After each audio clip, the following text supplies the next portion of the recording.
Bonjour, nous allons pouvoir commencer le workshop. Donc les derniers participants nous prendront en cours. Donc pour rappel, on a enregistré le webinaire, il sera possible de le revisionner. On est en train de voir ça. Les micros sont coupés, on pourra en fin de présentation prévoir un temps d'échange déjà. Vous avez la zone de chat. Durant la présentation, des collègues mettront des liens utiles au fur et à mesure pour que vous puissiez les récupérer. Voilà. Et après, n'hésitez pas, s'il y a des questions, à les poser aussi dans la zone de conversation.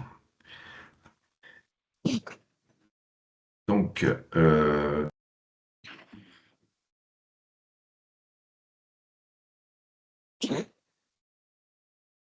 On y fait presque. Il y était presque. Il n'a pas aimé que tu la sois sur le fil.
Vincent, tu as coupé ton micro.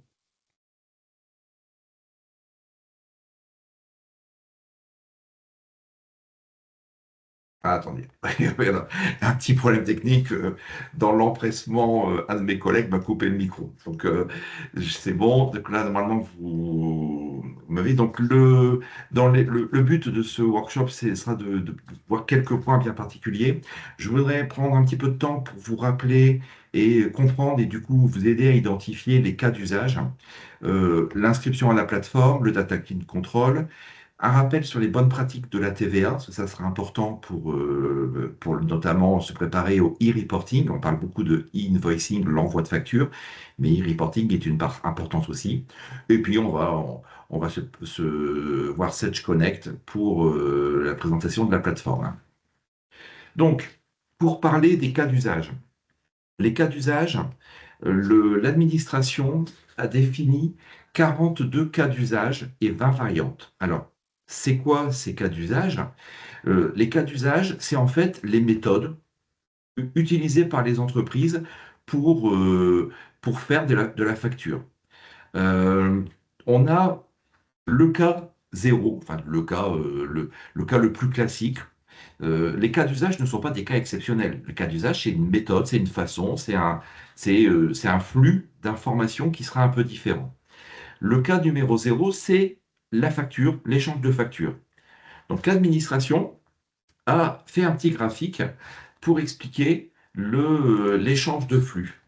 Donc, là, pour vous permettre d'y accéder, un de mes collègues va vous copier en lien le lien pour aller accéder au site de l'AFNOR pour récupérer les cas d'usage. Donc, vous pourrez le télécharger. Euh, donc là, vous pourrez télécharger cette liste. En fait, dans le principe, c'est les traitements en gris sont les traitements faits par l'entreprise, qu'elle soit émettrice ou réceptrice. Et les traitements en blanc, c'est ce que doit faire la PA, la plateforme agréée auquel vous avez adapté, vous avez agréé. Donc, dans le cas d'usage classique, on a une commande, une livraison, on va créer une facture. Dans la gestion, on crée une facture.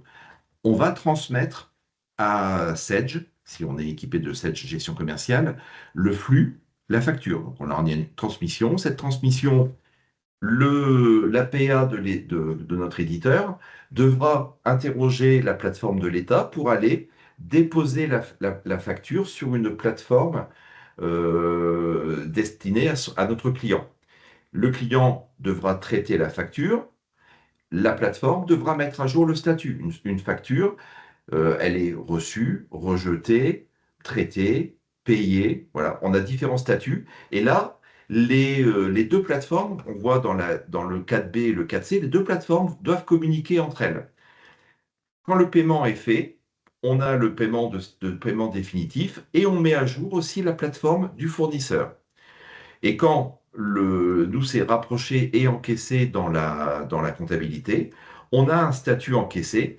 Et donc, le but de ça, c'est qu'à tout moment, l'État et vous êtes en mesure de savoir dans quel statut est une facture. On est là dans le cas le plus simple de facturation. J'émets une facture, je reçois une facture, je la traite. Alors, Sedge, pour présenter ça à la façon Sedge, on dit voilà, nous, comment ça va se passer? On a la gestion Sedge, dans le cas du vendeur, je crée ma facture, je transmets la facture, donc j'ai un traitement qui s'appelle le transmettre par Sedge Connect. La plateforme de Sedge va récupérer, envoyer la facture. Au fur et à mesure des différents statuts de la plateforme client, eux, ils vont mettre à jour notre statut. Et quand on aura encaissé la facture, ben, on va transmettre cet encaissement que Sedge fournira à la plateforme. Donc ça, c'est je suis le vendeur et j'utilise du Sedge. Moi, je fais les traitements de ma gestion commerciale classique, charge à ma PA, plateforme agréée, de communiquer avec la PA du client. Et quand je suis client, que je reçois une facture, bah, c'est la même chose, hein. Ça a été transmis, ça a été réceptionné. Sedge me met à disposition les factures de mon fournisseur. Je vais pouvoir avoir un workflow de facture. Alors là, on est dans le meilleur des cas quand on a le module Sedge ACS. Là, ce que je vais vous montrer tout à l'heure, c'est le Sedge Connect, c'est le premier niveau où on a la facture qui apparaît et qui est juste comptabilisée. Donc là, nous, avec un workflow, on pourrait gérer des différents statuts de validation. Et quand on a payé la facture, ça part au fournisseur. Forcément, on est un effet miroir par rapport au slide précédent où on va d'un côté vendre, de l'autre côté acheter. Donc ça, c'est le cas zéro. C'est l'administration a dit ça, c'est le cas le plus simple. Voilà. Et ils ont déterminé un certain nombre de cas. Dans le premier des slides, j'indiquais, je vais revenir dessus, que Sedge, enfin, ils ont indiqué 42 cas. Sedge aujourd'hui dit, nous, on gère les 42 cas. Mais on les gère peut-être pas tous avec du Sedge 100. Parce qu'il y a des métiers, il y a des cas d'usage qui ne concernent pas nos clients de la ligne 100, qui concernent des cas particuliers, comme par exemple les droits d'auteur, les choses comme ça. Donc ils n'ont pas tout mis dans la ligne 100, mais ce qui couvre les cas d'usage dans la ligne 100 couvre les besoins de nos clients habituels. Un autre exemple de cas d'usage, c'est par exemple les factures à payer à un tiers au moment de la facturation. Affacturage, centralisation de trésorerie. On peut se dire, bah oui, moi, c'est une facture, c'est du classique. Bah, la différence va se passer que la facture qui va être envoyée, on va avoir besoin d'informations complémentaires comme l'identification du facteur, l'IBAN du facteur, la mention de subrogation. Donc ça, ce sont des informations qui seront disponibles dans les prochaines versions de Sedge. Aujourd'hui, Nous sommes en version 12.11 du logiciel. Il y a un certain nombre d'informations qui ont déjà été mises, le fait qu'un client soit assujetti ou pas à la TVA. Et la version 12.20 qui va arriver au mois de mai apportera, donc là il nous parle du quadrimestre 2 de 2026, ces versions nous apporteront du paramétrage complémentaire pour justement gérer ces cas. Donc là, effectivement, on va être sur les mêmes principes, mais intervient un troisième participant dans la communication avec Sage. Donc, sur le document que vous a copié Loïc dans la conversation, vous allez retrouver les 42 cas d'usage avec le petit schéma de l'administration qui explique qui fait quoi, qui doit faire quoi. Donc, la partie concernant vous concernant et la partie concernant l'APA. Tous ces cas d'usage sont contrôlés par la FNOR. Donc l'État, quand ils se sont pas désengagés, mais ils ont dit finalement les factures ne passeront plus par la plateforme de l'État, ils vont gérer que l'annuaire et la TVA. Ils ont mis en place des normes avec la FNOR que les éditeurs, les plateformes agréées doivent respecter. Donc ça, vous pouvez ainsi retrouver tous les cas d'usage dans le document que Loïc a copié en lien. Alors, un autre cas d'usage, ça va être la possibilité une facture qui est à payer à un tiers connu au moment de la facturation, qui gère aussi la commande et la réception, voire la facturation, pour des distributeurs ou des dépositaires.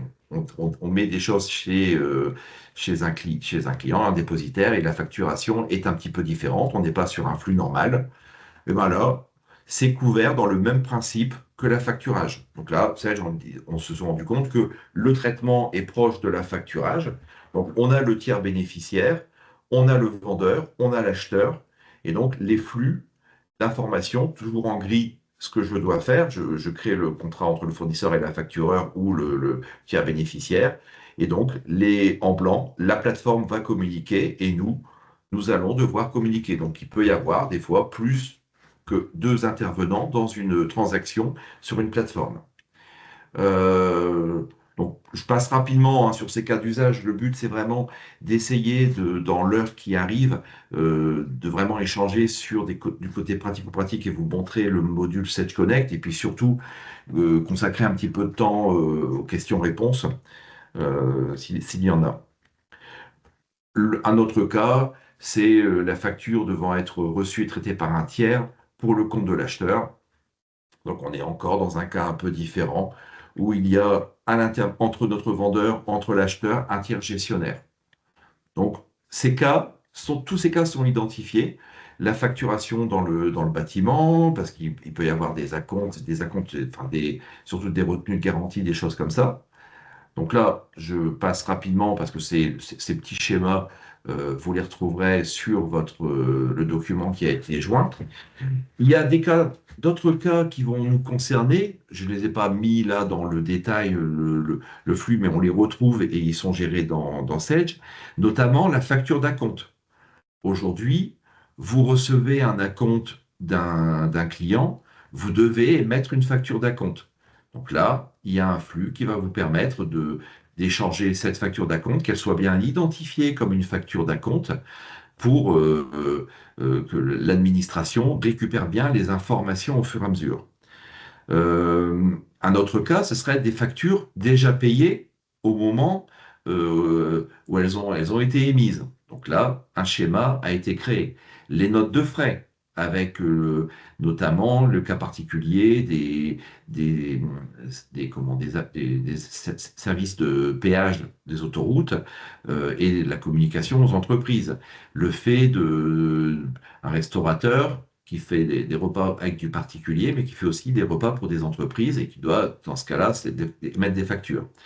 Donc, tous ces cas d'usage ont permis à l'État d'identifier les cas, la façon dont on va recevoir de l'information pour la TVA. La facture électronique, outre le fait que ça va réellement simplifier le travail des comptables, là ce n'est pas une boutade, c'est vraiment c'est un constat, c'est que l'information, le flux d'informations, cette digitalisation de ces ventes euh, c'était quand même un bien à attendre, parce que là, vous allez pouvoir à tout moment savoir où sont vos factures. Vous verrez qu'avec la gestion commerciale, il pourra même y avoir des petites relances automatiques quand vous avez envoyé vos factures à un client quelques jours avant l'échéance, à échéance, vous allez recevoir des petits mails que vous pouvez désactiver si vous trouvez ça trop contraignant ou trop agressif pour vos clients. Mais le, le traitement, effectivement, du comptable change. Et enfin, pour que ça soit bénéfique à l'État, le but pour eux, c'était récupérer des informations sur la TVA, lutter contre la fraude à la TVA, et à terme, on dira peut-être plus 2030, hein, le temps que ça se mette vraiment en place, être capable de vous préétablir vos déclarations de TVA. Peut-être qu'on aura une surprise agréable et qu'ils seront capables de le faire avant, mais on peut se dire qu'une échéance de 3 ans, le temps que tout se mette bien en place pour la récupération des déclarations de TVA préétablies, c'est pas déraisonnable. Donc, pour faire ça, les factures, tous les cas d'usage que nous venons de voir, l'administration va les voir passer.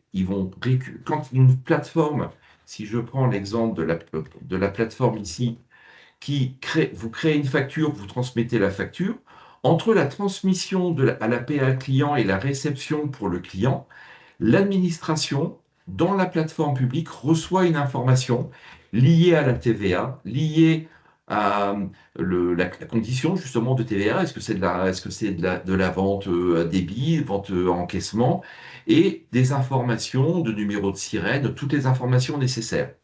Et à chaque étape, s'il y a de la TVA sur encaissement, s'il y a de la TVA sur débit, ils vont être capables d'établir et surtout de contrôler et d'avoir, alors, avec les informations qui vont arriver en temps réel, une vraie vision de l'activité en France sur les chiffres. Et la deuxième partie qui n'est pas concernée, nous sommes ici sur les entreprises assujetties à la TVA ou associations assujetties à la TVA ou au moins fiscalisées. Donc, un grand nombre de sociétés, d'associations, voire les particuliers ne sont pas assujettis à la facture électronique. Et bien, pour cela, il y a le e-reporting. Le e-reporting, l'État attend de votre boulanger, de votre boucher, que son logiciel de caisse lui fasse une remontée au mois des transactions liées à la TVA, non pas nominative cette fois-ci, mais de façon groupée. Donc tout ce qui est flux lié à la TVA remontera vers l'État et nous permettra de préétablir, de lutter contre la fraude aussi, mais d'avoir une vraie vision des informations. Donc ça, c'est les différentes plateformes. Loïc vous a mis le lien. Un petit rappel, et là je vais demander à Loïc de vous mettre le lien pour les mentions obligatoires. Là, je vous ai mis le document de l'administration, c'est la première page. Il y a en fait un petit rappel des mentions obligatoires, donc au 1er septembre 2026, voire au 1er septembre 2027, qu'il faudra absolument avoir dans les factures. Bon, sans doute, le sirène, le siret de la société, si on veut lui faire parvenir une facture, il faut avoir ces informations-là. La date de la facture, des mentions de TVA. On va voir qu'il y a les mentions de TVA éclatées par taux, si jamais j'ai multi-taux de TVA. Et à partir de septembre 2027, dans les lignes, le type d'opération, si c'est du bien, du service, les quantités et les prix. Et donc, dans le document que vient de vous déposer Loïc, vous avez également une deuxième page qui est sur les cas un peu particuliers. Si vous faites des factures avec exonération de TVA, avec intracommunautaire, pour un mandataire, des choses comme ça. Donc, je ne vous ai pas mis tout le détail pour pas surcharger cet écran. Mais là, ici, vous retrouvez une partie et dans le document, toutes les mentions qui vont être obligatoires. Voilà. Donc là, c'était un petit point de focus là-dessus. C'est très bien, on a pris un petit quart d'heure. Vous sensibilisez au cas d'usage. N'hésitez pas hésiter à aller sur le site, le lien que vous a mis Loïc, pour justement aller regarder un petit peu les différents cas et dans quel cas vous êtes et bien comprendre ce que l'administration attend de vous. Dans les bonnes pratiques. Là maintenant, la facture électronique, c'est plus il faut anticiper, c'est maintenant il faut y aller. Là, il reste peu de temps. Je pense que tout le monde prend un petit peu de vacances à l'été et on va revenir en septembre, on va être dans la facture électronique. Donc, la première des choses, ça va être de vous immatriculer à la plateforme électronique. Alors, je vous mets une petite démo, mais c'est très rapide parce que je vais demander à Loïc de vous mettre le lien pour accéder à. On a fait une web session pour vous montrer comment le faire. Donc, c'est sur notre chaîne YouTube, à laquelle je vous invite à vous inscrire et à suivre et liker nos publications. Sur le logiciel, dans votre comptabilité, dans votre gestion commerciale, vous avez maintenant, alors en version 12.11, ce sera aussi à la fin la conclusion de mes propos, c'est faites vos mises à jour. Il faut être en dernière version, c'est la 12.11 aujourd'hui, 12.20 au mois de mai. Est-ce que j'attends le mois de mai pour passer en 12.20? Parce que si ça sort, j'ai le temps de faire. Ben non. Si je veux anticiper et commencer déjà aujourd'hui à, à rattraper les choses qui sont à faire, parce qu'il faut maintenant y aller, bah, autant il faut passer en 12-11 et commencer à renseigner les choses. Donc ici, quand je clique inscription à la plateforme électronique, vous allez arriver à un menu qui va vous permettre de vous inscrire. Je ne vous refais pas la présentation, vous l'avez dans le lien que vous a mis Loïc, mais on s'inscrit en indiquant qu'on est sur du 7G100, on le fait pour chaque sirette qu'on va devoir utiliser. Hop. Alors, le but, c'est pas seulement de préparer son corps pour l'été, hein, et d'être sur la plage, il y a aussi la base qu'il faut préparer avant l'été. Donc, on va avoir une base propre avant l'été. La base propre avant l'été, comment on va le faire? On va le faire avec un Sedge Data Clean Control. C'est conseillé, c'est mieux parce que ça va vous automatiser, vous simplifier les choses. Maintenant, si la question c'est est-ce que je suis obligé de prendre le Stage Data Clean Control?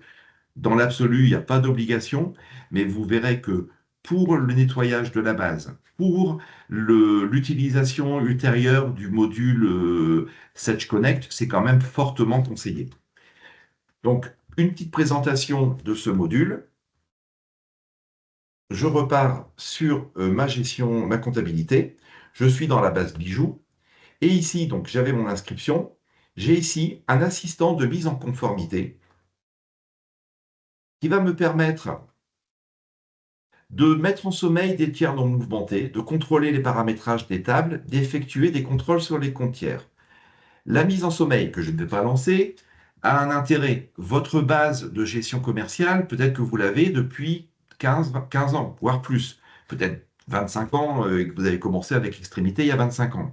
Cette base, il y a sûrement des clients avec les clients, ou fournisseurs avec lesquels vous ne travaillez plus, qui n'a pas eu de mouvement depuis 5 ans, 4 ans. Alors en compta, on n'a que 5 ans d'historique, mais en gestion, on peut avoir 15 ans d'historique.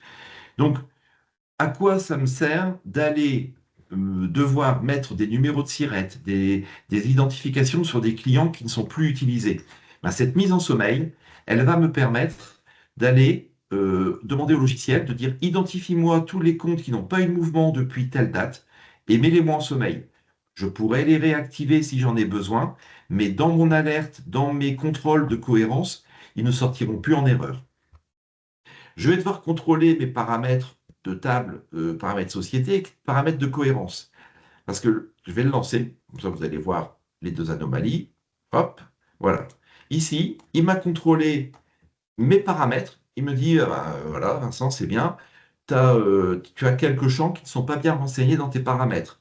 Par exemple, sur le mode de règlement, je ne vois pas de code EDI. Le mode de règlement, OK, bah nous, c'est pour faire apparaître que le client doit me payer en virement au 30 avril. Mais le mode de règlement va partir dans l'administration. Moi, je l'ai appelé virement, un autre l'a appelé VRT, un autre l'a appelé autrement. Et ben, là, on va devoir, sur les modes de règlement des logiciels, venir renseigner un code EDI. C'est normalisé, c'est disponible dans le logiciel. Donc, on va avoir des codes EDI et au fur et à mesure que je vais les corriger, il va me dire, OK, c'est bon. Hop, je vais mettre, je ne suis pas sur moi, elle s'est acceptée, pardon, excusez-moi. Je vais dire elle s'est acceptée. Et au fur et à mesure, je vois mes voyants qui passent au vert. On va avoir la même chose aussi sur de la TVA. La TVA, ça va être un gros sujet de la réforme de la facture électronique, hein. Sur la TVA, si je regarde crédit de TVA reporté ou un TVA intracom collecté, effectivement, il me dit sur celui-là, vous avez la mention, alors j'ai bien un code EDI qui a été mis, code EDI c'est TVA ou VAT, voilà, VAT ici, et c'est de la TVA intracom et on n'a pas mis de code d'exonération, bah, c'est de la prestation intracommunautaire. Donc on va avoir, suivant mes types de TVA, toujours pour remonter l'information à l'administration, des paramètres à mettre. Donc là, moi, je le mets comme ça.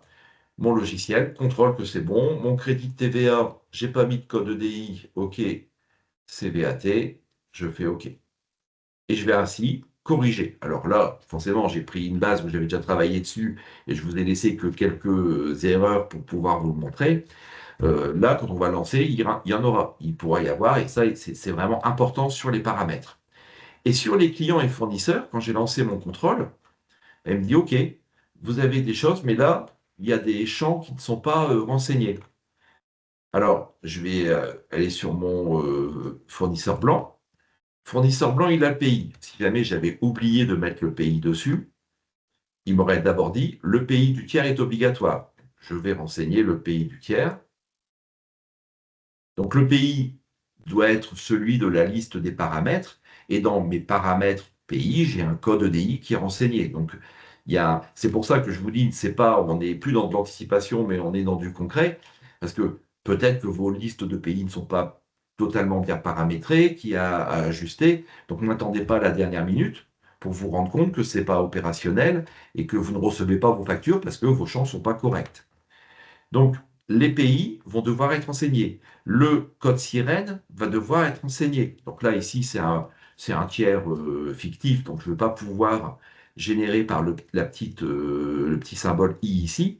Mais si jamais j'étais sur une base réelle et que j'avais mon fournisseur, je clique ici et le logiciel, bon là, il me dit, je dois me connecter. Non, désolé, je me suis déconnecté tout à l'heure pour une présentation, donc je vais me reconnecter. Voilà.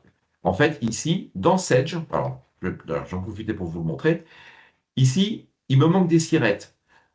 Si j'ai des nouveaux clients à créer, plutôt que de les créer manuellement, je vais utiliser une petite fonction qui s'appelle fonction. Hop, je vais aller dans mes clients, dans mon plantière, sur mes clients. Je vais agrandir ça. Là, ici, je lui ai fait afficher ces informations si elles n'étaient pas, pour avoir mes alertes. Et quand je suis ici, dans fonction, je vais pouvoir rechercher un tiers. Rechercher un tiers, dire extrémité à tel code postal. Pour pouvoir faire ça, je vais vous le montrer, je dois paramétrer dans mes fichiers paramètres l'échange de données. Donc, échange de données, je dois identifier ici un code client et activer le service. Hop, on va le faire en live. Donc, quand j'active ce service, il me demande un mail. Il demande si je ne suis pas un robot. Hop, j'espère qu'on n'y passe pas 3 heures avec ces... Wow, du premier coup. Le service est activé. Désormais, je peux demander au logiciel, recherche-moi un tiers. Je cherche la société extrémité dans le 59 650. Il me trouve extrémité, extrémité digitale. OK, ben moi, c'est extrémité que je veux créer. Je veux le créer en tant que client et je vais l'appeler extrémité. Et ma fiche extrémité est au vert, elle est correcte. Ça m'a créé ma fiche avec mon numéro SIRET, à moi de rajouter le numéro de TVA quand même. Après, avec l'application, le lien VIES, il va être capable de le récupérer aussi, parce que c'est une information importante. Et donc ici, j'ai pu créer une fiche qui est correcte et qui respecte la codification et ce qu'attend l'État. Donc, je vais devoir passer sur tous ces comptes. Peut-être que des clients ici, Web Europe, moi, c'est du client particulier. C'est pas un client, c'est un client comptoir, en fait, une sorte de client comptoir. Et ben, dans la fiche, j'aurai ici des paramètres facture électronique où je pourrais dire, ce client, c'est un particulier, il n'est pas assujetti à la TVA. Ce client est assujetti à la TVA. S'il n'est pas assujetti à la TVA, je fais OK. Et il n'est plus dans la liste d'erreurs. Hop, il me l'a enlevé du truc. Donc là, ici, je vais pouvoir en fait renseigner mes informations. Donc oui, il veut quand même un pays, pardon, excusez-moi. C'est quand même la base, le pays, pour savoir à quoi il est concerné. Voilà. Et là, j'ai mis un pays, mais j'ai pas mis de SIRET, j'ai juste dit que c'était un non assujetti, et ça va le gérer. Donc ça, ces champs vont être importants à renseigner pour que votre fiche soit correcte. Donc, il peut y avoir beaucoup de fournisseurs, il peut y avoir beaucoup de clients. Si jamais vous dites, bah voilà, j'ai des pays tiers qui ne sont pas renseignés sur un certain nombre de clients, il y a des astuces. Dans le logiciel de comptabilité de gestion, on peut faire du recherche, je peux faire du remplacer et dire, bah moi, je vais remplacer le champ. Moi, j'ai des clients qui sont en France. Je remplace le champ pays pour tous mes prospects par France. Et si je fais remplacer, je vois ici, là où il y a du blanc et aux autres, il va me proposer de mettre France. Bah oui, mais là, effectivement, j'ai des gens qui sont en Belgique et en Allemagne, je ne veux pas les modifier. Je peux faire des modifications comme ça en rafale.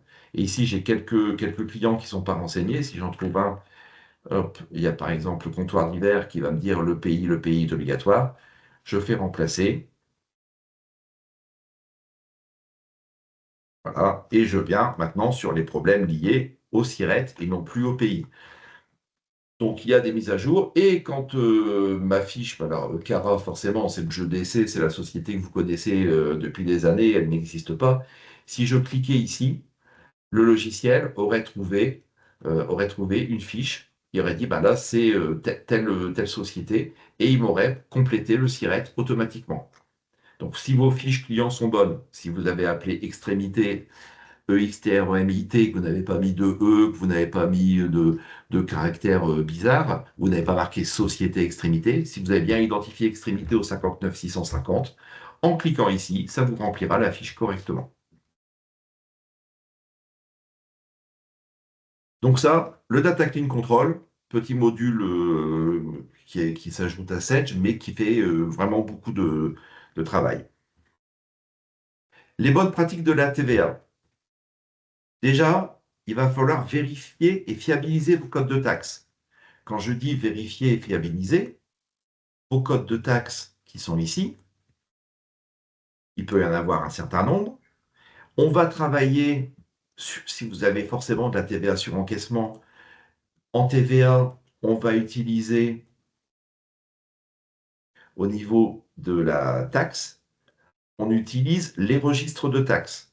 Les registres de taxes, c'est pour, à chaque transaction, quand il y a un code taxe associé, que le logiciel mémorise que pour cette facture-là, pour ce client-là, pour ce montant de 1000 euros, il y a autant d'hors taxe, autant de TVA et il y a autant c'est une TVA sur les débits ou sur les encaissements. Et quand vous activez ces registres de taxes, ça vous permet de pouvoir gérer la notion de charge constatée d'avance. Ici, les régularisations, pouvoir gérer dans le produit les charges constatées d'avance, les produits constatés d'avance, c'est un petit plus des dernières versions qui sont arrivées. Enfin, des versions récentes, ça n'existait pas dans quelques versions en arrière. Donc là, bien vérifier que je gère les registres de taxes. Pour vérifier et fiabiliser ma TVA, en fait, le taux de TVA doit être correct, la typologie de TVA doit être correcte. Donc ici, je suis sur une TVA collectée, je suis sur une TVA sur débit ou TVA sur encaissement, je suis sur des taxes parafiscales, le cas échéant, taxes parafiscales, pareil, c'est un cas d'usage il y a une fiche concernant ce cas d'usage. Et le fait que mon code soit de la TVA. Donc ça, c'est important de renseigner et de vérifier tous mes codes de taxes, que tous mes cas de TVA soient bien présents. Je vais devoir vérifier que mes comptes comptables liés à la TVA soient bien renseignés. Donc, dans un compte de TVA sur débit, j'ai ici des comptes de taxes, des comptes de produits. Mes ventes à 20% appliquent le taux C20, c'est de la TVA sur débit. Quand je vais sortir ma déclaration, quand je vais regarder dans mon registre de taxes, le lien entre le compte et la TVA est important et va me permettre de bien déclarer. L'importance de n'avoir aussi qu'un seul compte par taux. C'est-à-dire, vous avez par exemple, le cas classique, c'est l'affranchissement. Vous avez vous avez un compte pour les frais d'affranchissement où il y a de la TVA, et de temps en temps, vous avez des frais où il n'y a pas de TVA. Et ben, normalement, comptablement, il faut deux comptes séparés pour qu'on ait deux codes de taxes séparés. Donc là, il y a un travail sur la TVA, il y a déjà une analyse à vous en interne à faire sur quels sont mes taux de taxes, dans quel cas je les utilise. Est-ce qu'aujourd'hui j'ai bien mes codes de taxes dans mes paramétrages et est-ce que j'ai bien pour chaque taux de taxe une seule et unique compte de TVA. Ensuite, c'est de s'assurer de la complétude des fiches clients. Donc, comme je disais, numéro d'identification, information fiscale, mention obligatoire à la transmission des factures, ce sont toutes les informations qu'on a vues juste avant sur une fiche client pour que ça puisse fonctionner. Mon numéro de SIRET, mon numéro de TVA. Est-ce qu'il est assujetti à la facture, à la TVA? Et après, on aura, est-ce qu'il est, là, ici, il est non référencé dans l'annuaire. Moi, c'est une entreprise privée assujettie à la TVA. Donc ici, je pourrais mettre des statuts et je pourrais avoir des contrôles complémentaires. À ce niveau-là, dans ma fiche client, je vais pouvoir donc, lui dire qu'il est assujetti à la TVA et que c'est une entreprise de type privé qui est assujettie à la TVA. Et pour le client, je suis sur un client, je vérifie, oui. Je vais pouvoir dire comment je vais l'adresser. Ben moi, lui, j'envoie la facture à son numéro de sirène. Donc si j'ai mon sirène qui est renseigné, il va le reprendre. Ça veut dire quoi? Ça veut dire que mon client a déclaré à la PA à la PA de son logiciel qu'il recevait les factures par rapport à son numéro de sirène. Mon client pourrait dire, moi, je le gère par numéro de SIRET. Alors, j'ai toujours un doute entre sirène et SIRET, mais SIRET, pour moi, c'est le plus long, c'est l'établissement. Il pourrait dire, ce client-là, pour le SIRET, genre, il va recevoir à tel PA, et il a un autre logiciel pour un autre établissement, et ça sera notre PA. Donc, on pourrait mettre ici les différents SIRET de mon client, et quand j'enverrai ma facture, je dirai cette facture concerne telle sirette. Mon client a prévenu les différentes PA que lui, il travaillait au niveau de point de détail sirette, et donc il recevra les factures à ce niveau-là. Et ça pourrait encore aller plus loin, c'est que mon client pourrait dire, moi, les factures qui concernent tel service, c'est la PA de Sage, les factures qui concernent tel autre service, c'est une autre PA. Dans ce cas-là, je pourrais mettre un code routage et le client me dira, bah, moi, vous mettez comme identifiant Sage et moi, ça saura que mes PA sauront que c'est pour eux. Donc, on a ici, dans nos fiches clients, on va devoir indiquer. Donc, ça, effectivement, c'est nos clients qui vont nous indiquer. Donc, on peut communiquer auprès des clients ou des fournisseurs, de dire aux fournisseurs, moi, j'utilise mon numéro de sirène et je n'ai qu'une seule PA. Par défaut, ce sera le premier niveau. À vos clients, vous pouvez dire, bah, nous, dans nos fiches clients, nous allons mettre votre numéro sirène pour envoyer les factures, et à vos clients de vous dire, bah non, moi, je préférais que ce soit le sirène, je préférais que ce soit un code routage. Cette notion sirène, code routage n'est pas propre à Sage, mais bien à la réforme, en fait. Donc ça, bien s'assurer de ça. Le paramétrage des modes de règlement, comme je vous disais, je vous ai montré, il y a un code EDI. Ce code EDI doit être valide. Si on n'a pas ce code EDI, l'information va bloquer. Quand on va envoyer la facture, ça ne va pas passer. On aura des erreurs. Donc, et déterminer correctement les flux en fonction de la TVA. Donc, bon, comme je dis, la TVA est un critère majeur pour la détermination du invoicing et du e-reporting. Donc, suivant le régime de TVA, suivant le type de typologie client, c'est du e-invoicing. J'envoie la facture, l'État attrape les informations au vol qui l'intéressent et commence à alimenter un fichier. Ou alors c'est du e-reporting, je n'envoie pas de facture en dématérialisé, mais j'envoie un récapitulatif à la décade ou au mois suivant ma spécificité. Et donc, le dernier point, la vérification du statut de réforme facture électronique des tiers, ça avec le Data Clean Control pour vous aider. Pour récapituler, en résumé, les points critiques de la TVA pour la RFE, c'est code TVA, qu'il soit complet, cohérent avec code EDI, et on peut checker la case. On va checker compte comptable, un taux, un compte. C'est pas un taux par compte, mais pour un taux, je ne peux pas avoir un compte qui est utilisé dans deux taux différents. Les fiches tiers, toutes les mentions RFE, j'ai fait mon check avec le Data Clean Control, j'utilise le Sirène pour le site INSEE pour récupérer mes fiches clients, je suis OK. Mode de règlement, le premier contrôle que me donnera Data Clean Control, il me dira OK, bah là, il vous manque telle info, telle info. La liste, elle est simple à faire, vous réussirez à le faire de vous-même. Détermination des flux RFE, ah là, c'est effectivement bien savoir quel type de flux je vais devoir générer, à quel moment je vais faire du e-reporting, du invoicing, et quels sont mes clients qui vont être concernés. Le contrôle via le Data Clean Control m'a permis de faire tout ça. Et le dernier point, c'est ma version mise à jour et conforme RFE. Aujourd'hui, nous sommes en version 12.11. Les personnes qui ont passé la 12.10, dans Sedge, on a une possibilité de mise à jour auto-update. Ça veut dire quoi? Ça veut dire que en activant dans les paramètres société une fonction, je peux laisser la possibilité à mes utilisateurs de mettre à jour eux-mêmes la comptabilité, la gestion sur leur poste. Je vois pas, mais j'imagine déjà certains interlocuteurs qui se disent, oh là là, moi je ne laisse pas mes utilisateurs toucher à ça, c'est moi qui gère ça.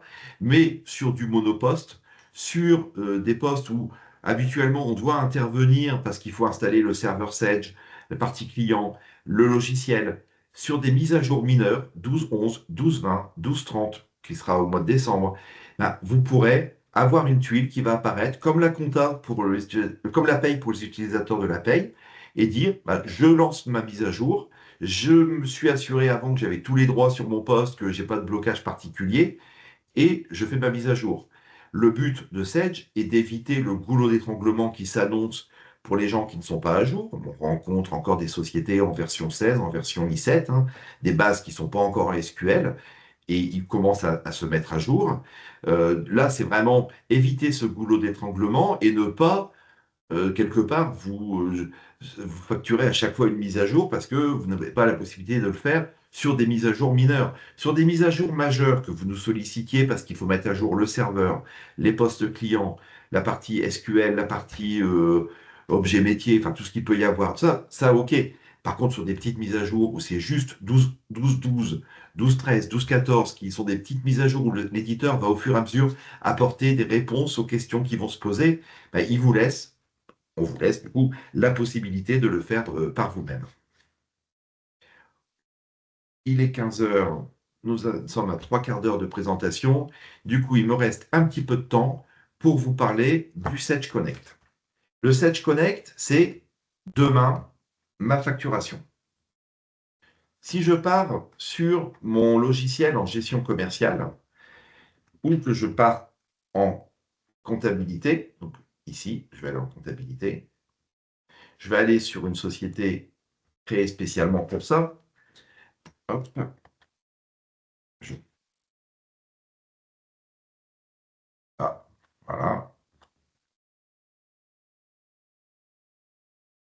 Je vais sur une société que j'ai créée, que j'ai appelée RFE, réception, RFE émission. Et ici, j'ai un petit module, Sedge Connect.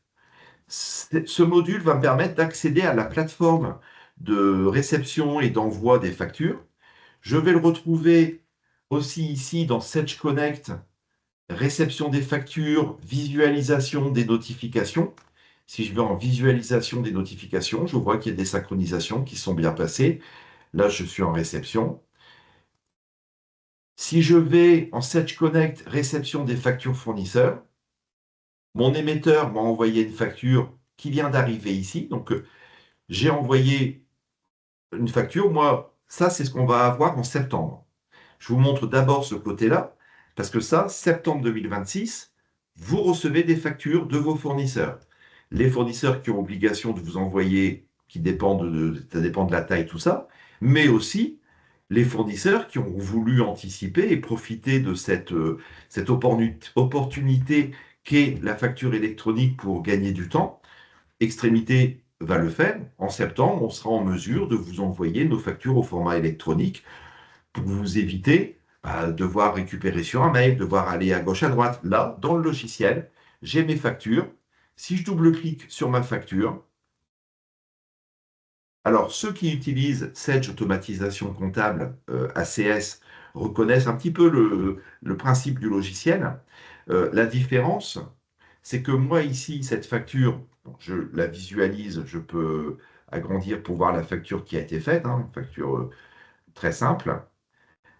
Mais le logiciel m'identifie les informations. Il dit, ah bah, il y a un article 1 avec tel détail, tel détail.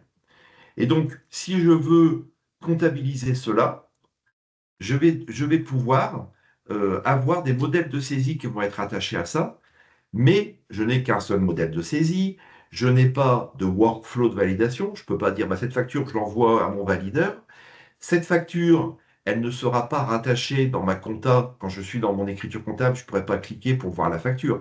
Cette facture, elle est là pour être disponible. Alors, ils annoncent 90 jours passé le délai de dernier motif, c'est-à-dire qu'une fois que j'ai accepté que c'est payé, il y a 90 jours d'accessibilité ici. Là, c'est pareil, on attend des précisions de l'éditeur parce qu'il y a des notions de sauvegarde fiscale, de sauvegarde légale qui rentrent en ordre de compte. Mais dans tous les cas, sur ce module-là, je suis dans une version light d'un outil d'importation de factures. Ça me permet de répondre à l'obligation. J'ai mes factures extrémités qui vont arriver. OK, je vais aller en écriture. Si j'ai bien paramétré mes taux de TVA, si j'ai bien paramétré mes modèles, je n'aurai pas de message. Si je clique, ah bah, là, je n'ai pas bien paramétré. Donc, je me trouve avec une facture. Je n'ai pas anticipé tous les paramétrages qu'il fallait faire en amont. Eh ben, je vais devoir appeler mon prestataire. J'appelle Extrémité. Extrémité, j'ai ce problème-là. Et on vous aidera à le corriger. Mais imaginez, si tout le monde appelle en même temps, encore un autre goulot d'étranglement. Donc, anticipons, préparons bien nos fiches, nos codes de taxes pour que, en allant dans l'écriture, il me propose une écriture comptable que je puisse l'enregistrer. Donc là, bah, trop tard, bah, Vincent, il fallait bien faire ton travail. Par contre, cette facture, je peux quand même la refuser, parce que en fait, ce n'est pas du tout la facture qui me concerne. Je la refuse. Et dans le flux d'informations, cette information comme quoi la facture a été refusée repart au fournisseur et repart à l'administration. Donc on peut voir ici le document et le comptabiliser. Hop, je vais fermer ça. Je vais avoir les factures, celles qui ont été prises en charge et qui ne le sont pas. Je vais donc ici, ce module Sedge Connect pour l'utilisation de septembre 2026, c'est surtout ça. Du coup, le module Sedge Connect, je vais aller y faire un tour. Alors, je l'ai déjà lancé parce que j'espère que je l'ai encore. Oui, je l'ai lancé ici.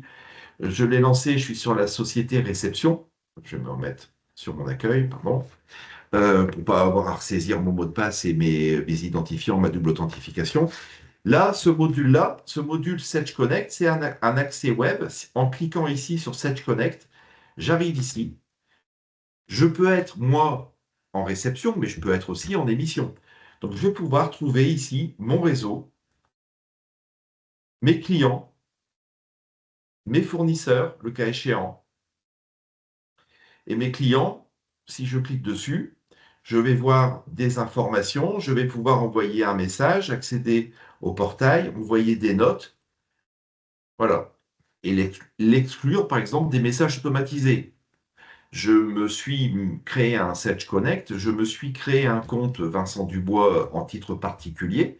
Donc, il m'a envoyé une facture sur mon mail perso en me disant, bah, vous pouvez vous connecter pour la récupérer.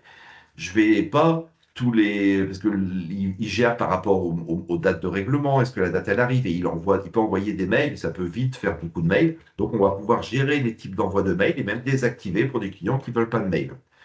Donc, on a un petit module ici qui va nous permettre de visualiser. Alors, je vais aller sur mon émetteur. Donc là, je suis dans la peau du fournisseur. Voilà. J'ai ici un petit récap qui me dit, OK, j'ai des factures, j'ai des retards de paiement de 1 à 30 jours. La facture, elle était en date d'avant-hier et je n'ai pas donné de délai de paiement. Donc forcément, elle est en retard. Je vais pouvoir visualiser différentes informations et personnaliser ce tableau de bord de ma facturation électronique. Ça, c'est le Sedge Connect. Le personnaliser. Si je regarde mon réseau, j'ai effectivement deux clients, Transbordement et Vincent Dubois, avec la possibilité d'envoyer les informations. Dans les transactions clients, je vois que la facture a été déposée à Vincent Dubois, mais qu'il ne l'a pas encore pris en charge. Par contre, Transbordement l'a fait. Je vais pouvoir voir la même chose pour mes fournisseurs, pouvoir visualiser les paiements des clients et avoir tout mon reporting dessus, en fait, sur les paiements. Et dans les paramètres, je vais pouvoir aller dans des notions de facturation électronique. Bon, là, c'était pour m'inscrire. Les règles de message, de dire, bah, moi, j'ai le solde du compte qui va être envoyé au client. Donc là, j'ai activé la fonction, je peux la désactiver. Rappeler des échéances. Je lui dis, bah, moi, j'envoie un mail 7 jours avant. Bon, dans 7 jours avant, c'est si j'ai envoyé 7 jours avant, je ne vais pas lui envoyer une journée avant. Par contre, je peux, après l'échéance, j'envoie un mail et je l'envoie plutôt, je vais attendre un petit peu, allez, je lui laisse 10 jours avant d'envoyer un mail. Je peux joindre au PDF les factures au message, les fréquences, à quelle heure ça part, les destinataires, tous les clients, le client sélectionné. Donc, on va pouvoir avoir un petit module de recouvrement de créances. Si vous voulez un vrai module de recouvrement, une vraie, on va dire, CRM de la relance client, Sedge relance SRC, Sedge recouvrement de créances, permet de vraiment dynamiser votre poste client et réduire l'encours des clients. Donc, en fait, comme dit SRC, c'est facturer c'est bien, encaisser c'est mieux. Là, on a vraiment un outil pour ça. Là, ici, ils ont dit, bah, on a les factures, on a les paiements, on a les dates d'échéance, bah, offrons à nos clients des petites relances complémentaires qui permettront peut-être d'accélérer les paiements. Donc voilà, ici, je vais retrouver en fait mes différents clients, mes différents paramètres pour les factures. Et donc, pour vous montrer le tenant, donc ce qui va plus vous concerner en 2027, mais en septembre 2027, mais pourquoi pas septembre 2026, quand je vais faire mes factures, donc là je suis sur mon d'émetteurs, donc j'ai différents clients. Quand je fais une facture de vente, je vais faire une facture pour le client de transbordement.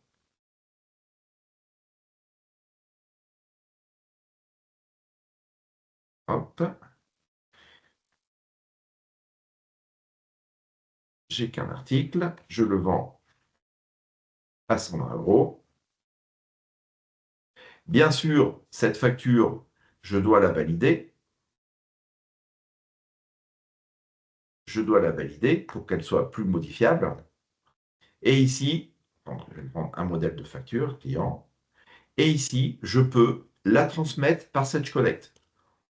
Maintenant, je vais faire 200 factures dans la journée. Je vais les créer et j'ai différents interlocuteurs qui vont les créer. Je peux très bien les comptabiliser, mais enfin les transférer en une seule fois en fin de journée pour dire je fais mon traitement. Donc si je fais OK, ma facture, elle n'a pas été transmise. J'ai ici la possibilité de transmettre via Sedge Connect. Et ici, dans mon module Sedge Connect, j'ai la transmission des factures clients. Transmission des factures clients, toutes mes factures qui sont à statut aucun, pas celles qui sont en erreur ou suspendues, je pourrais les renvoyer, hein, je prends tous, les deux, elles ont été renvoyées. Je fais OK, c'est la facture ici, OK, transmettre Sage Connect, je pourrais en décocher s'il le fallait. Je lui donne mon modèle de facture pour que le client ait un visuel, une restitution, même si la vraie facture électronique, c'est le fichier XML, hein. Voilà. OK, la transmission a été faite, hein, je donne la synchronisation à partir du menu édition. Voilà, lorsque la synchronisation sera mise, on sera notifié. Donc ici, on aura dans Sage Connect les notifications qui dira quand ça sera synchronisé, quand ça sera fait, et je retrouverai mes factures dans mon module Sage Connect. Mon client recevra un mail disant cette facture a été envoyée, donc ici en transaction client, je retrouverai la facture transportement quand elle sera synchronisée. Donc là, aujourd'hui, on est sur des bases de test, hein. Aujourd'hui, on ne peut pas le faire avec votre base, surtout pas le faire avec votre base, parce que je m'inscris à une PA de test chez Sage et c'est irrévocable. C'est que vous ne pourriez plus travailler qu'avec la PA de test. Maintenant, si vous dites, bah, moi, pour mes équipes, j'aimerais bien quand même les former, qu'ils utilisent un peu, qui s'amusent entre eux à s'envoyer des factures pour qu'ils comprennent bien le système, on peut très bien vous créer des sociétés fictives qu'on inscrirait à une PA de test que vous puissiez utiliser. Donc ça, n'hésitez pas, c'est de l'accompagnement qu'on sait faire et qu'on peut vous proposer. Là, aujourd'hui, la PA de test, c'est surtout les revendeurs qui le font, mais là, entre revendeurs, surtout revendeurs et Sage, on est en mesure de s'envoyer des factures pour tester, pour s'assurer que tout fonctionne bien. Voilà. Mais là, on voit bien qu'elle est uniquement à fin de test. Voilà, donc le but, c'était surtout vous montrer ça, hein, aussi. C'est demain, ce sera ça, ma facture électronique. Elle va être ici. Je vais plus envoyer de documents.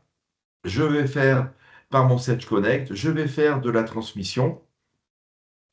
Je peux faire dans ma gestion commerciale de la réception de factures pour me dire, bah tiens, je vais quand même constater que mes BM, ils ont bien été facturés ou des choses comme ça. Ça, on sait le gérer aussi.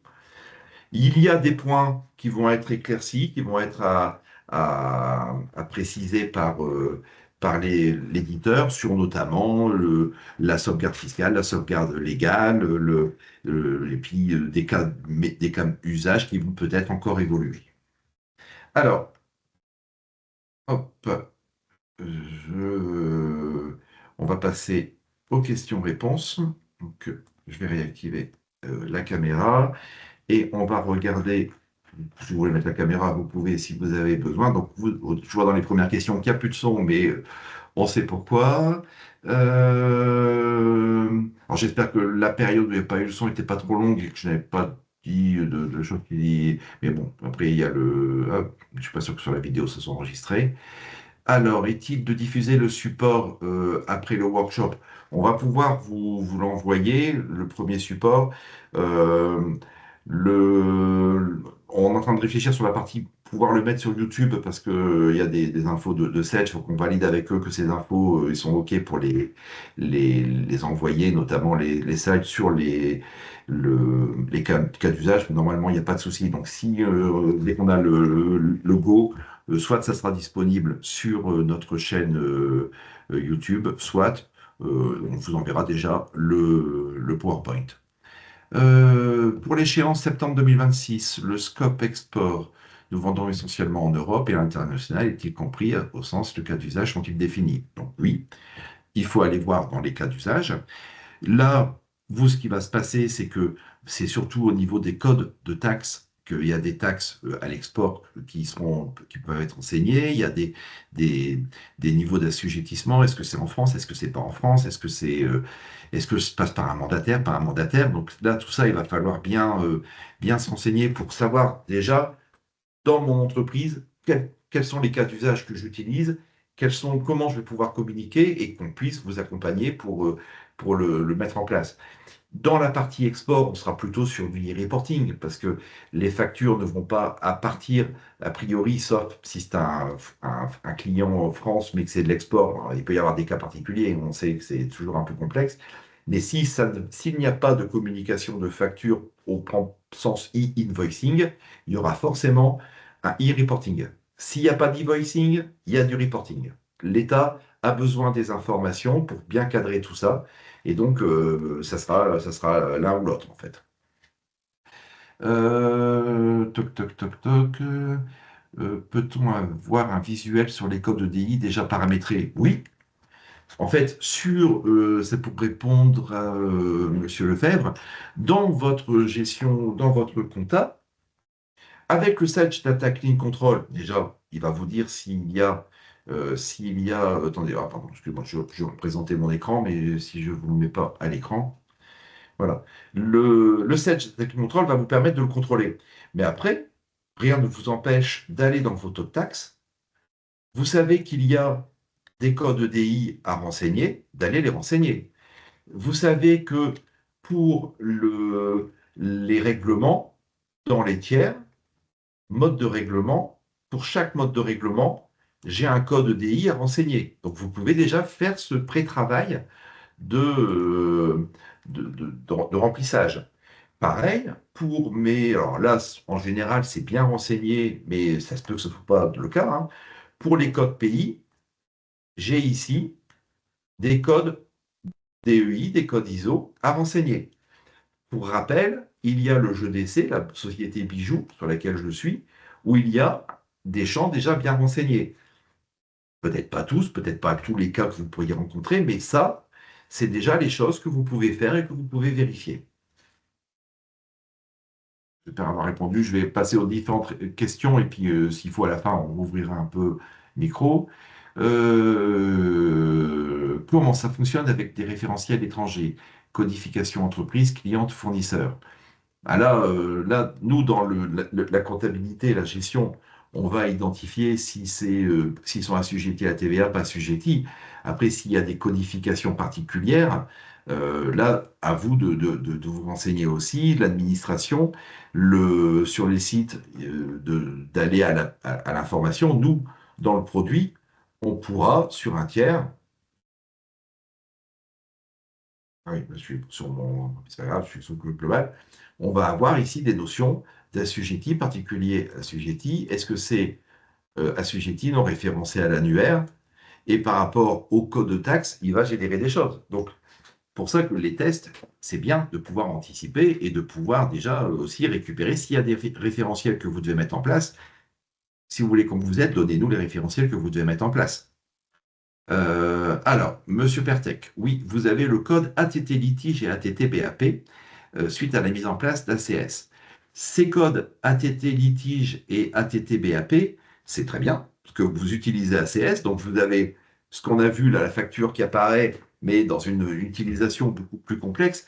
ATT litige et ATT BAP servent, quand on reçoit une facture fournisseur, à mettre la facture en attente de validation. Donc ce code ATT-BAP, ATT-litige n'est jamais communiqué à l'administration. C'est un traitement interne à Sage. Ma facture, elle est je dois payer extrémité en virement à l'échéance du 30 avril. La facture arrive dans ACS, je l'envoie dans un workflow de validation. Elle se met à jour en compta dans le compte avec ATT bon à payer. Quand mon valideur a validé la facture, elle repasse en mode virement. Et quand vous faites votre virement, la facture était en virement, donc il envoie le bon code EDI. Et la facture, quand elle est arrivée d'extrémité, elle était en mode virement, elle a le bon code EDI. Cette étape ATT-BAP n'est qu'une étape intermédiaire dans votre schéma de flux interne. Donc, pas de souci, cela, vous ne mettez rien. Quand aurons-nous plus de précision sur l'archivage fiscal? Tout à fait. Eh ben, nous sommes à l'affût, nous sommes au taquet là-dessus, hein. Donc, dès qu'il y a des infos complémentaires sur cette notion vraiment d'archivage fiscal et d'archivage légal, si on est dans le cadre qu'on reste juste dans le Sage Connect, dès qu'on a une info, on vous la fournit, bien sûr. Je suis en version 12, je n'ai pas d'alerte m'invitant à mettre à jour la version 12.20. Alors, oui, c'est normal. Je vais repartager mon écran. Pour pouvoir se faire, je dois ici, dans les paramètres société, alors il faut vérifier si ce n'est pas à partir de la 12.10 qu'ils l'ont rajouté, voir si en 12 vous l'avez. Dans les sécurités, j'ai ici Auto-Update. Auto-Update, c'est je fais juste un affichage, je préviens qu'il y a une mise à jour pour que je demande à mon prestataire de faire la mise à jour, ou j'accepte que les gens puissent le lancer. Donc on peut cocher ou ne rien faire, dire bah, moi je n'ai pas de message, je suis très bien comme ça, extrémité me prévient, il y a une mise à jour, je la fais, j'affiche, j'ai mon petit pavé orange qui me dit ah bah il y a la mise à jour à faire, je fais ça, j'autorise les utilisateurs à cliquer dessus et à l'installer. À vous de gérer le niveau de risque et la faisabilité. Sur du système, quand on héberge les données, nous, quand on fait une mise à jour, on demande à System, System, c'est notre société sœur d'hébergement, hein, pour ceux qui ne connaissent pas, on leur demande de faire un snapshot du serveur, on demande à ce qu'ils nous copient la base, qu'ils nous fassent des sauvegardes particulières, plus par rapport à la responsabilité sur l'état du serveur et de la mise à jour. Donc, vaut mieux demander qu'ils fassent un snapshot et que vous lanciez le traitement. Si jamais ça ne passait pas, eux, ils remettent la situation à l'instant H-1 ou un truc comme ça. Mais donc, c'est ici, dans Sécurité, Auto-Update, que vous pouvez choisir le type d'affichage. Alors, Madame Delpouf, quel outil peut nous être proposé si nous n'avons pas besoin de workflow de validation de factures fournisseurs et si nous ne sommes pas soumis à l'émission de factures clients? Le Sedge Connect. Le Sedge Connect, ici, je suis là, je vais pouvoir aller ici, réceptionner mes factures. Ah bah là, ma deuxième facture est arrivée. Vous voyez la synchronisation tout à l'heure que j'ai lancée, elle s'est faite. J'ai une nouvelle facture qui est arrivée.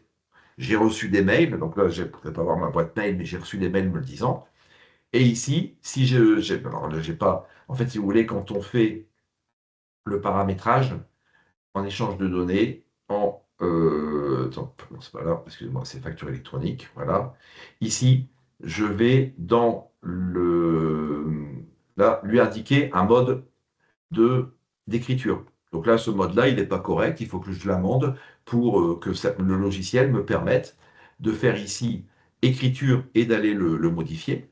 Et dans les fiches fournisseurs, je pourrais avoir des modes, avec le Data Clean Control, avoir des modèles personnalisés pour chaque fournisseur. Là, moi, j'ai un modèle pour tout le monde. Donc, a priori, tout le monde, c'est ce style d'écriture et je devrais le modifier. Donc là, je pourrais le faire par client. J'ai Pierre qui dit, pour les clients particuliers ou UE ou RE, est-ce que Sedge Connect peut envoyer des factures en PDF? Oui, tout à fait. Je me suis fait envoyer une facture en PDF. Attendez, hop, hop, je vais mettre ici, je vais ouvrir ma messagerie.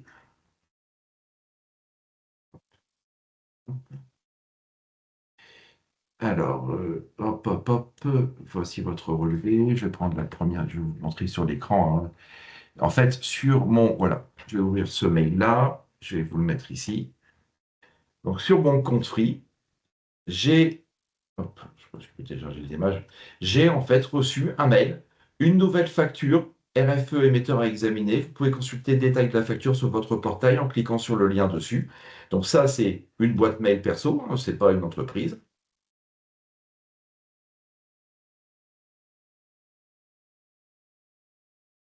Voilà, vous pouvez désormais consulter les factures.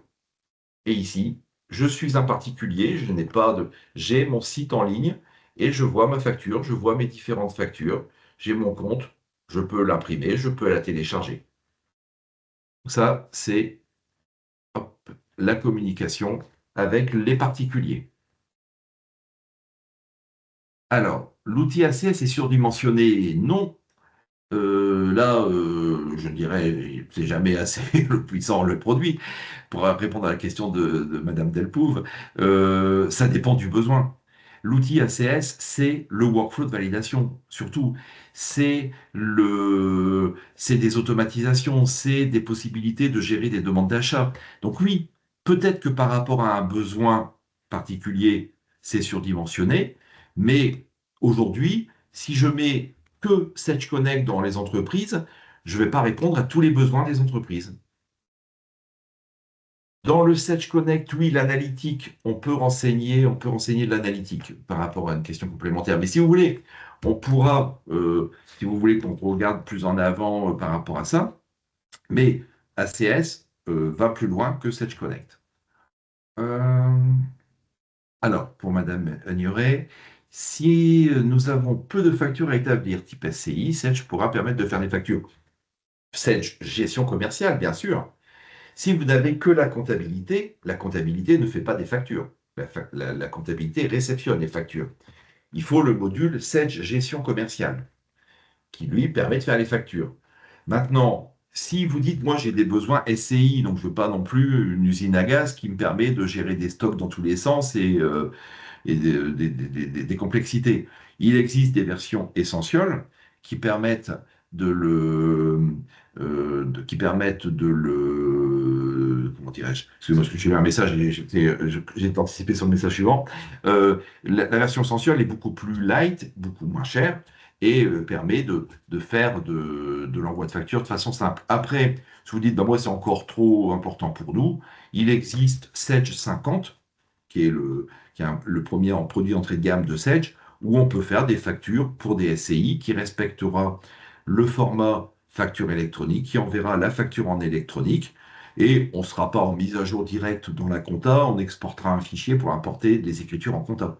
Mais à réfléchir, combien de SCI, combien de factures, et on peut vous faire un devis de Essential ou la version 750.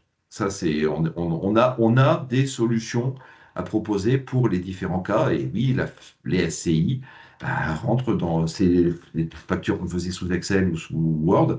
Maintenant, c'est de la facture électronique. Alors, pour monsieur, madame Caillé, les clients particuliers ont aussi l'historique pendant 90 jours. Moi, dans mon affichage, c'est 30 jours pour l'instant.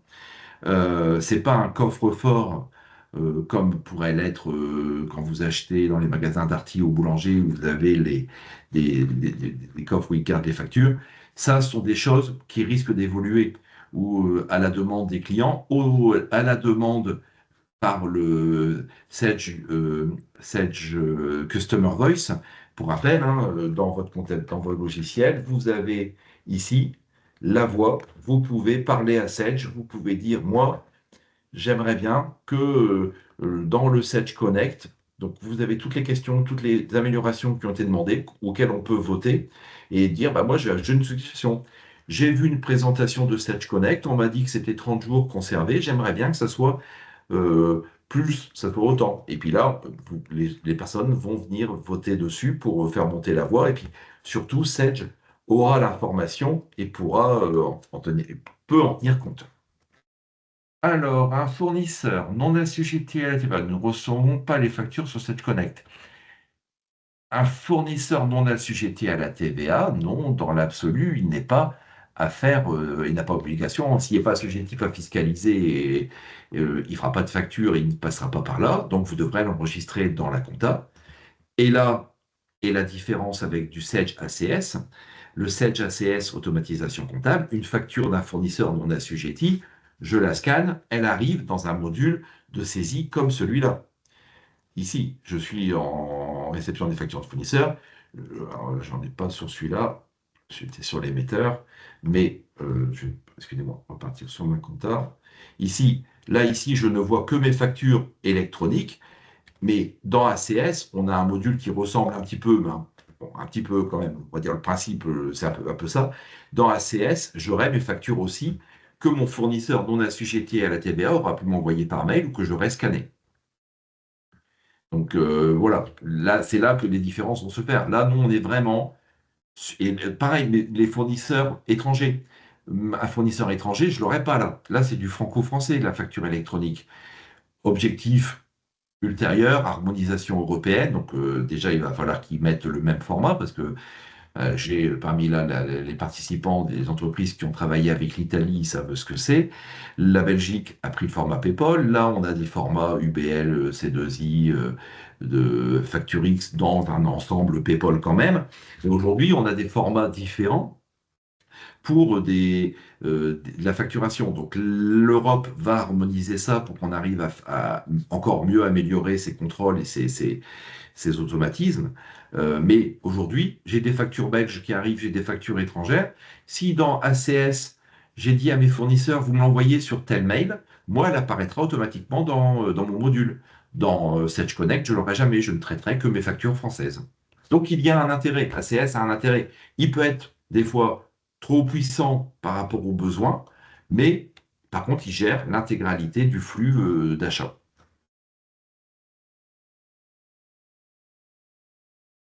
Ah, donc, alors, on peut utiliser Sage Connect pour recevoir, utiliser un autre logiciel pour envoyer des factures. Non, pas pour l'instant. Pas pour l'instant.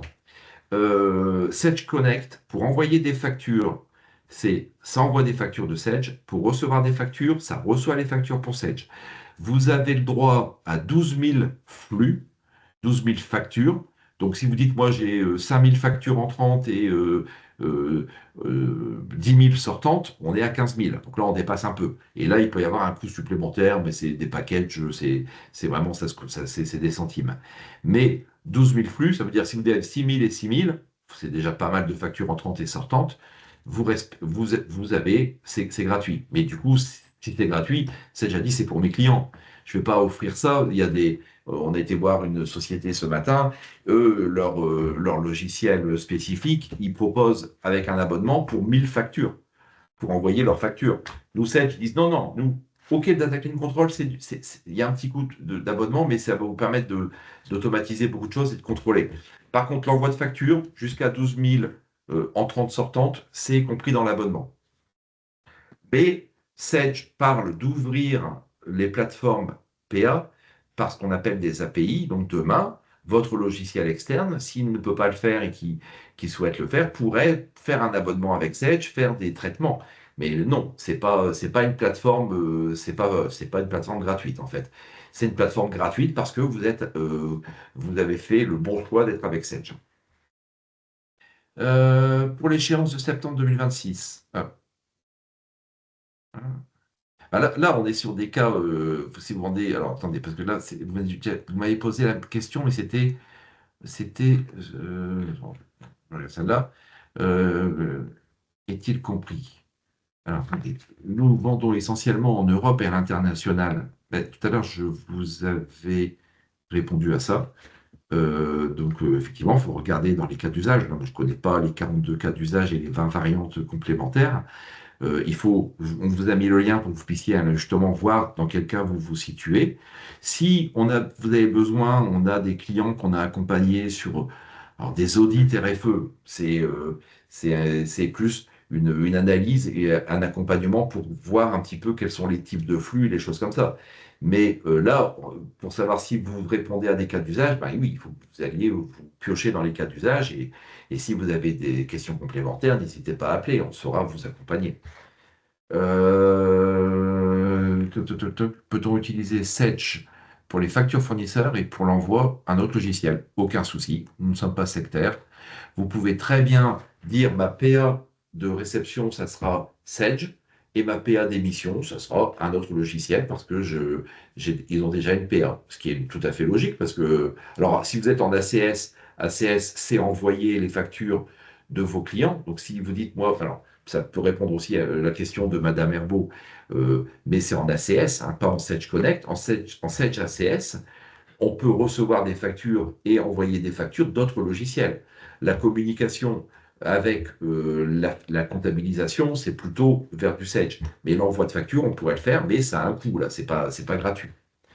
Peut-on utiliser le Sage Connect sera accessible à la mise à jour. Sera accessible avec la mise à jour. En fait, Sage Connect, il est accessible. Aujourd'hui, ne vous connectez pas à Sage Connect avec votre base réelle. Si vous faites ça, je ne pourrai plus rien faire, il faudra recréer une structure, un fichier et tout. Enfin, là, on part sur le travail.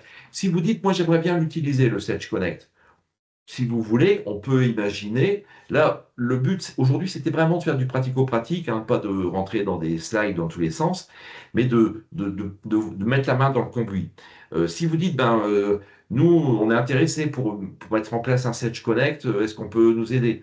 S'il y a plusieurs sociétés qui souhaitent le faire, on peut très bien essayer de faire un truc groupé, une formation groupée.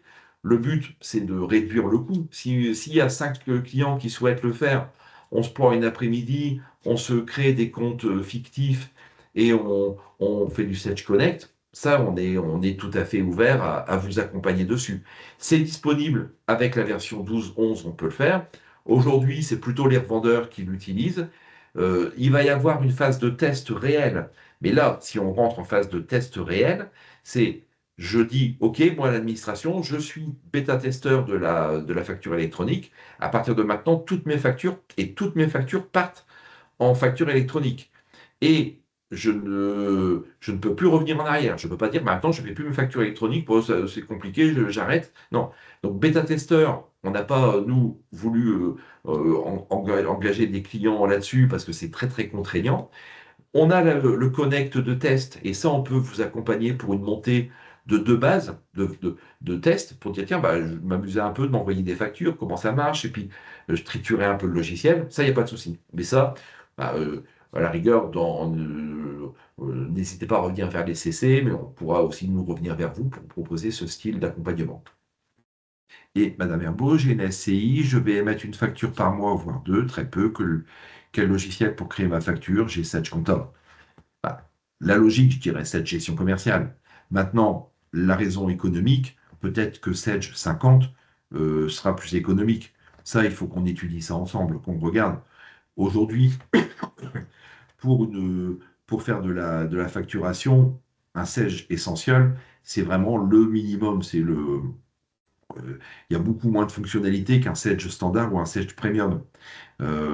Maintenant, il peut être un peu plus cher qu'un Sedge 50. Donc, moi, j'ai des clients qui avaient du Sedge 100 ou de l'EBP et qui sont passés sur du Sedge 50 pour des petites structures. Je n'ai pas de besoin de stock, je n'ai pas de besoin particulier, je fais mes factures tranquillement. Voilà. Alors, je ne sais pas si vous avez des questions complémentaires, mais alors, oh, oui. Comme les obligations sont différentes en fonction de la taille des sociétés, nous allons quand même recevoir qu'une partie de nos factures en facture électronique, tout à fait. L'obligation, c'est que vous soyez en mesure de les recevoir. Maintenant, le fournisseur, ou il a l'obligation de vous l'envoyer et il vous l'enverra et vous devez être en mesure de le recevoir, ou le fournisseur dit, bah moi j'ai un délai pour les faire et je vous les enverrai autrement, il vous les envoie autrement, il n'y a pas de problème. Mais vous ne pouvez pas refuser en septembre ou ne pas accepter une facture parce que vous n'êtes pas en mesure de la recevoir. L'inscription à la PA, alors, il peut y avoir des pénalités si vous ne l'avez pas fait en temps et en heure, il va y avoir des rappels. La pénalité, il y a un coût, alors ça c'est les slides, c'est les nombreux webinaires qu'on a pu faire, on a rappelé les pénalités maximum que vous pouvez avoir. Il est prévu des pénalités si vous n'êtes pas opérationnel et si vous n'êtes pas en mesure de recevoir. Maintenant, on peut imaginer que sur une période de 3 mois, ils vont avoir une certaine tolérance et ça ne va pas durer longtemps. Donc oui, vous devez être en mesure de recevoir, vous devez être capable dans votre comptabilité de voir vos factures électroniques et que ça communique avec l'APA. Et vous recevrez aussi notre facture. Ok, bah donc je ne sais pas, là on a pris un petit peu plus de temps, je suis désolé, on avait dit 15h15, mais bon, la présentation était finie à 15h15, donc je peux me consoler comme ça, et puis on a prévu un petit peu de temps de questions-réponses. De toute façon, bah, nos équipes commerce, technique sont là pour ça, hein, on est là pour vous accompagner. On sait que l'échéance se rapproche, on souhaitait vous sensibiliser encore plus. J'espère que ça a été fait. Euh, il reste quelques mois, quelques journées encore. Il va y avoir un mois de mai avec des ponts. Il va y avoir des vacances en juillet, août bien méritées pour tout le monde. l'échéance de septembre arrive très très vite. Donc voilà, nous, on est en train d'essayer d'optimiser les plannings pour pouvoir répondre aux plus de demandes. Tous nos concurrents, tous nos éditeurs sont dans le même problème, la crainte de ce goulot d'étranglement. Donc voilà, anticipons, anticipons. Et sur ce, ben, je n'ai plus qu'à vous souhaiter une belle journée, une belle fin de journée. Et puis n'hésitez pas, on reste à votre écoute et je regarde pour le replay.